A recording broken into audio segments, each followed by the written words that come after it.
for years and years and years, you played Kimmy Gibbler on Full House, beloved by all Americans on ABC. And then came the news that Fuller House was going to be joining the ranks of Netflix. And among the people coming back for the show, you in your role as Kimmy Gibbler. Did you ever think that would happen? Oh gosh, no. No, we never imagined in our wildest dreams that we could make that happen. I mean, that reboots weren't a thing until Fuller House became a thing. I like to think that we started the trend of all these reboots that are now happening and have happened in the last 5 years. But at the time, no, when we wrapped the show in 1995, we assumed that was it. And it was a very sad goodbye. And it was a very quick goodbye because we only found out 3 weeks before the end of the season that Full House was being canceled. So the writers had to rush and write like this really terrible finale where Michelle falls off a horse and gets amnesia, and everyone's like, "This is a terrible series finale." And we're like, "Yeah, we know. There was no time to write a proper goodbye."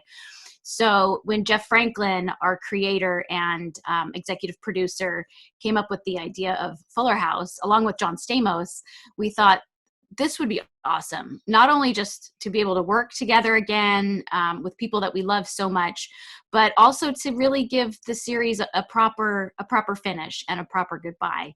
And I think we've achieved that. You guys haven't seen the second half of season 5 of Fuller House yet. That comes out later this summer, but I think everyone will be very satisfied with the official finale of the entire series as a whole. So how was it different for you as a person, going from being in Full House as a kid and being on network television, and then fast forwarding and being on Fuller House as an adult through Netflix? What were the differences, not just in the work, but I guess in the overall experience for you as a person, and also in the response? It was dramatically different, like 100% different. I mean, not only was I an adult as opposed to a kid, and I no longer had to do schooling on the set, and I could drive myself now. I mean, there's some basic differences, just that. But I think the culture of celebrity had changed too. Like, we didn't have, back in the 80s and 90s, we didn't have like a lot of red carpet events or glam teams or branding. It's just a totally different culture now. And that was a shock to me because I left Hollywood for 20 years. When Full House wrapped in 95, I left Hollywood completely and just lived a relatively normal life for 20 years. I went to college, got a master's degree, got married, had kids, got divorced, went through a bad depression. I did some very normal things. I just didn't do it in Hollywood. I had left until Fuller House came along. So when I came back to the business, it was definitely culture shock for me.